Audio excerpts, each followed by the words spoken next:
In this video, I'll talk about Elon Musk's latest warning for Dogecoin and the entire crypto and financial market. But before that, let's talk a bit about Bitcoin, since the correlation between Dogecoin and Bitcoin price is so high right now. So, long-term holders of Bitcoin are using the token's latest price crash to build their holdings. Bitcoin has slumped nearly 36% this year and is currently trading around 29K, which is its lowest level since late 2020. The token has now effectively lost all of its gains through 2021, one of its best years ever. But long-term Bitcoin holders appear to be undeterred by the recent losses. Data shows that they have used the crash as an opportunity to accumulate. Data from blockchain analytics firm Into the Block shows that long-term holders are using this bear market to increase their tokens. The trend is observed during most bear markets, given that the fall in prices makes Bitcoin far more attractive. The percentage of Bitcoin owned by addresses holding 1 year or longer have expanded in previous bear markets. So far, we're repeating this same pattern.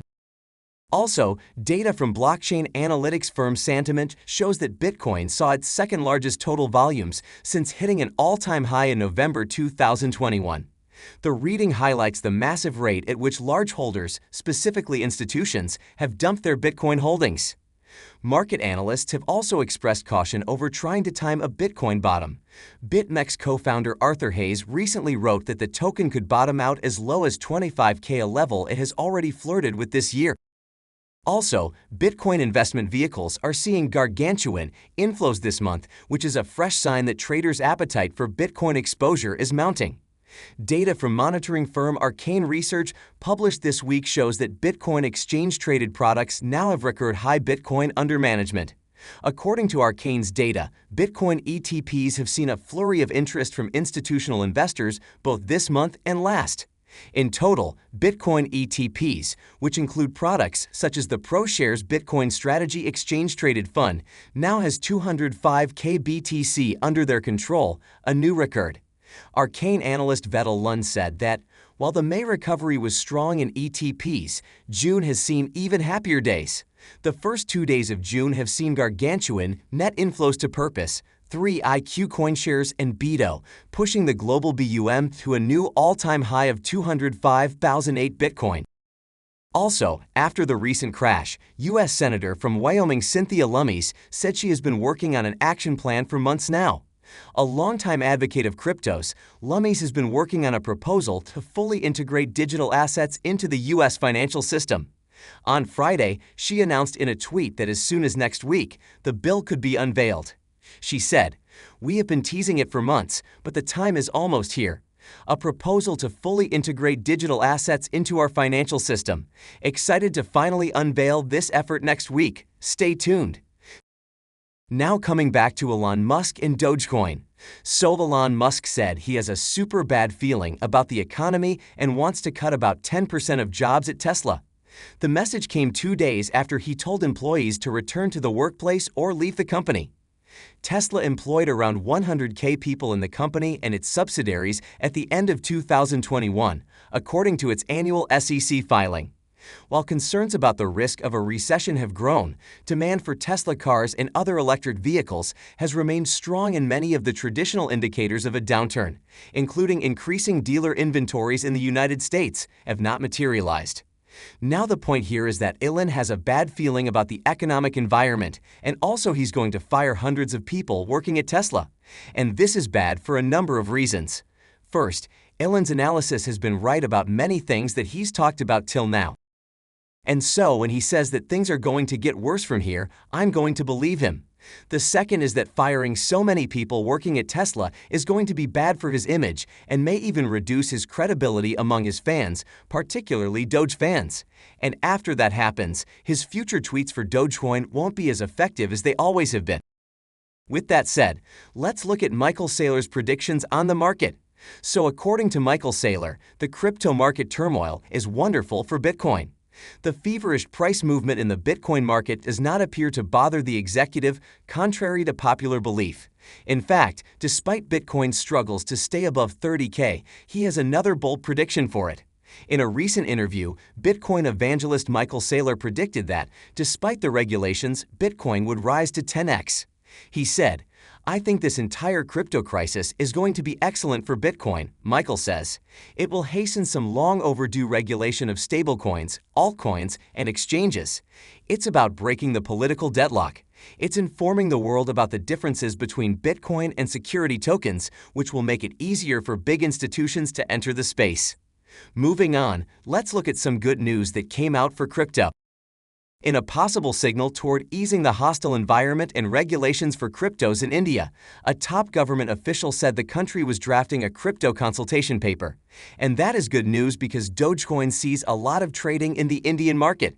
So, Indian Economic Affairs Secretary Ajay Seth told the media that the paper was fairly ready. We have gone through a deep dive and consulted not just domestic stakeholders, but also organizations like the IMF and the World Bank. We hope that we will soon be in a position to finalize it. While it is unclear what the regulations hold, Seth said the government is looking for a global consensus on crypto, reiterating a previous official stance. Seth added that India can't succeed unless there is global consensus around that. And then there's another news about regulation. So it says here the European Union will soon decide whether to approve a proposal that could compel crypto firms to collect data on both senders and recipients in a transaction. The travel rule obliges banks and payments companies to hold information that travels between payers and recipients. This travel rule also mandates that every financial transaction above 1,000 euros should be reported to financial authorities. And this is really bearish news because this would be yet another hassle that would stop potential crypto investors from coming into the market. Now coming to another good news, Fidelity is planning a hiring spree to add Ether trading and custody services to its crypto business. An executive said that as the demand for digital assets continues to steadily grow and the marketplace evolves, we will continue to expand our hiring efforts. So Fidelity Digital Assets currently employs about 200 people. The company is looking to fill 110 new positions to focus on assets beyond Bitcoin, and I think that would most definitely include Dogecoin. Coming back to predictions and analysis, several crypto industry players have said that thousands of digital tokens are likely to collapse while the number of blockchains in existence will also fall over the coming years. There are more than 19,000 cryptos in existence and dozens of blockchain platforms that exist. Bertrand Perez, CEO of the Web3 Foundation, said, "One of the effects of what we've seen last week with the Terra issue is we're at the stage where basically there are far too many blockchains out there, too many tokens, and that's confusing users, and that's also bringing some risks for the users. Like at the beginning of the internet, you were having lots of dot-com companies and lots of them were scams and were not bringing any value and all that got cleared. And now we have very useful and legit companies." And then, Brad Garlinghouse, the CEO of Ripple, said there is likely to be scores of cryptos that remain in the future. He also said, "I think there's a question about whether or not we need 19,000 new currencies today. In the fiat world, there's maybe 180 currencies." Moving on, let's look at a fascinating report by Block Inc. The report explored Bitcoin narratives to better understand people's knowledge and perceptions of it across geographical regions, gender, income, and age. So researchers surveyed 9,500 respondents in 14 countries across 3 regions, the Americas, Europe, the Middle East, and Africa. The study was conducted over 18 days in January through an online survey. Many respondents see Bitcoin as a helpful payment mechanism for sending remittances and buying goods and services. While crypto is typically seen as a male-dominated sector, the survey discovered that outside of the Americas, this narrative is less pronounced in terms of ownership and self-described knowledge. People cite concerns over security, price volatility, and the uncertain regulatory landscape as the main reasons to be pessimistic about Bitcoin. Talking about predictions, Soros Fund Management's CIO said that crypto is here to stay and it's already gone mainstream. She also believes that a recession is inevitable. She also said, "The one caveat I would say is, climate impact is going to become increasingly focused, so, in that context, I think Ethereum is likely to gain some more traction over Bitcoin." And one great news about adoption was that popular musician The Weeknd is enlisting the world's biggest crypto exchange to back his upcoming world tour and launch NFTs around it. Today, Binance and The Weeknd announced that the exchange will sponsor the artist's After Hours Till Dawn World Tour, which begins in July and will kick off in United States and Canada.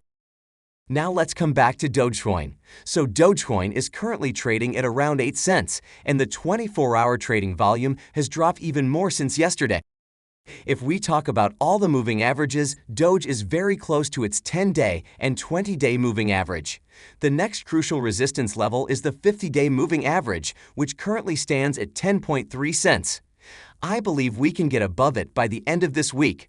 While most probably that bounce will be short-lived, I'm sure we'll be able to sustain it if something major like an ETF approval happens this week. So we need to keep an eye on that as well.